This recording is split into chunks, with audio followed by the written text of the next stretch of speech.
Today what we are going to be doing in today's video is distance of a line.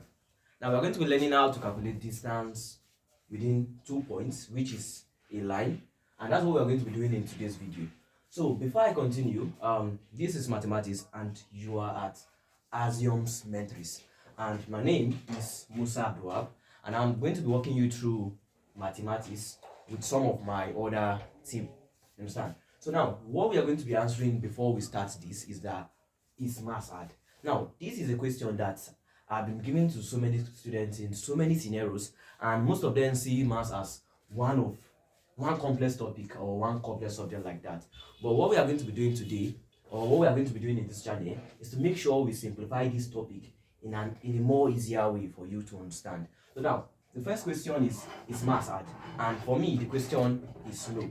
So how will I prove to you now that the question is, or the answer to this question is what? No. Now we are going to be going through this topic that I said, which is talking about distance. We have distance of a line. That's what we are going to be doing today. So with the way we are going to go through this topic, you're going to understand what we are talking about in the distance of a line. So now when 2 points are given, or when a direction is changed, in physics they call it motion, right? The movement of one from one place to another. But in math we see it as a line. For us to calculate the distance from where you were to where you have gone to, there is something we have to calculate. And what we are going to be doing today is getting how can we calculate this distance between what? A line, which most times it is being called so let's just continue. Now when we have the distance of a line, for you to get the formula for calculating the distance of a line, the first thing you should do is to know how to formulate the formula. Now one thing I understand about mathematics is that for you to know how to use any formula very well, you need to know where that formula came from. I can't just come here and tell you that the distance of a line is length and breadth. Okay, where did I get length from? Then where did I get breadth from? So we are going to simplify everything you need to know about how this formula came into existence. So before I start solving, I'll first of all write the formula out for you. Then we are going to derive that formula. Now let's go. Now this is the formula for distance of a line, which is given by d is equals to the square root of a bracket of x2 minus x1 all square plus the bracket of y2 minus y1 all square. Now the square root is covering everything. So this is the distance of a line that we are going to be deriving this formula. Now we are going to be learning how to get this formula. So now we have a Cartesian plane. Now I said we have what? A Cartesian plane. And when you look at mathematics, graphically, when you are asked to draw graph and stuff like that, now there is always an origin, which is the center where the two lines what meet. Now this line is called the x-axis as we know it. The x-axis as we know it. Why this line is called what? The y-axis. So now what you are going to be learning here is how to derive this formula from this. Now imagine this is the x-axis, which is the positive side of the x-axis, and the left hand side is what? The negative side of the x-axis. Now if you look at the down part, this is what? The negative part of what? The y-axis, and this is what? The positive part of the what? Y-axis. So let's say a point is supposed to be given. Now this is the general name for this whole line, and this is the general name of this other line. Now if a point is to start from here, you cannot name that point A or B. Now let's say this first point is what? x1, and this other point is what? x2 in this Cartesian plane. And for us to label this other side, let's say we have y1 and we have what? y2. Now if you look at what we have now, when you are asked to plot a graph, there is some way that they meet, which is called the coordinates. Now where this line is coming to meet this other line is this place, which is a point here, right? And where this one is coming to meet the other one is also what? In this place, which is another point here. Now if you look at the 2 points, there is a distance from this point to this point, and that is what we are trying to learn how to calculate, this distance between this line. Now if we are looking for the distance from here to here, which is not given to us, now let us look at this very well. From the onset, or looking at all this can be formed or traced to this side. Now let's trace this to this side and trace this down to here. Now what do you see?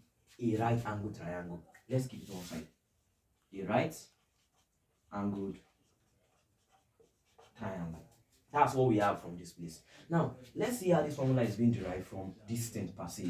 So now, from this place, if we are looking for the length of this place to this place, and we are looking for the length of this place to this place, we need to follow something. Now, let me say I'm tracing this down to this place and down to this place. Now, this is going to be what? A rectangle. And a rectangle says the opposite sides of a rectangle are what? Equal. That is to say, if I'm trying to get the distance between this place, which is y2 and y1, for me to get the distance, there need to be a difference that I'm looking for. For me to get from this point to this point, there is a difference. So imagine I start from 2 and I go to 10. For me to get the distance in between, I need to say 10 minus 2. So that's where we get this law of saying y2 and y1. Now, let's look at the other side.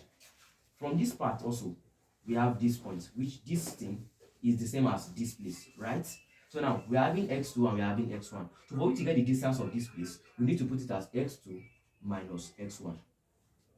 That's taken. Now, and for we to also get the distance from this place to this place, from the distance from this place to this place, it's more like getting a square, but we'll talk about that. Now, we are getting the distance from where? Here to this place, which is this y1 we are having and this y2 we are having, because this is a rectangle from this side and the opposite sides are equal. So for me to get this side, I'm going to be saying y2 minus y1 also. And this side in a right angle triangle is called the opposite, right? And this side is called what? The adjacent. Now, do you remember that law that we normally use that we call the Pythagoras rule or the Pythagoras theory? Now, what does the Pythagoras theory say? Pythagoras theory states that in a right angle triangle, the square of the hypotenuse is equal to the summation of the square of what? The other two sides. Now, since we are getting this side now as what? This side. Right? We are getting this side. Sorry, this adjacent now is what we got here as what? X2 minus what? X1, which is what? Our adjacent. Remember, and we got these two sides as what? Our opposite, which we got y2 minus y1, which is our what? Opposite. Then what does the law say?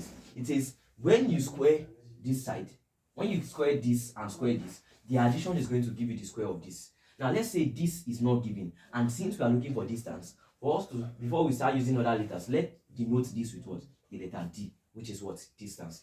So distance square is now given as what?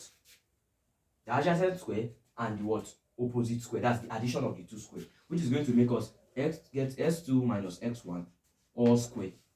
Now we are following the rule that Pythagoras theory states, and we are going to have plus y2 minus y1 all square.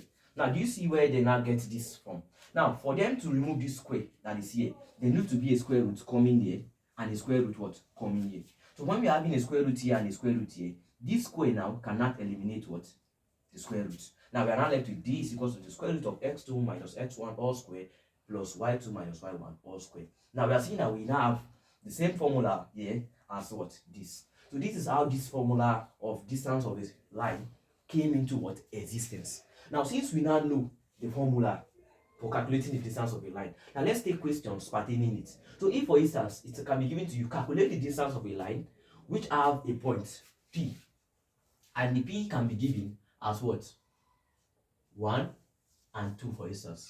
Now we have another one which have a point Q, and the Q is given as what? 3 and minus 4. Now let's say we have something of this sort and we are asked to what? Solve this. Now what are we going to do? For we to calculate the distance of this line that is here, now we need to note that in this place, this is where we get our parameters from, which our parameters are what? The x2, the x1, the y2 and the y1, which is what we are looking for. Now this is how it is being labeled. Now from the first place we have the x1 and we have what? The y1. Now from the first distance I was given, that's the first coordinates I was given. Let me use coordinates. We have what? The x1 and we have what? The y1. Then from the other one that was given, we have the x2 here, then we have what? The y2. So from the parameter, we're having x1 to be equals to 1, y1 to be equals to 2, x2 to be equals to 3, then y2 to be equals to what? Now let's stop using the formula. Now we then have d is equals to the square root of what? In a bracket, we replace x2 with what? Our 3, which is 3 minus x1, which is what? 1. Put our what? 1 here, all square. plus the bracket of what?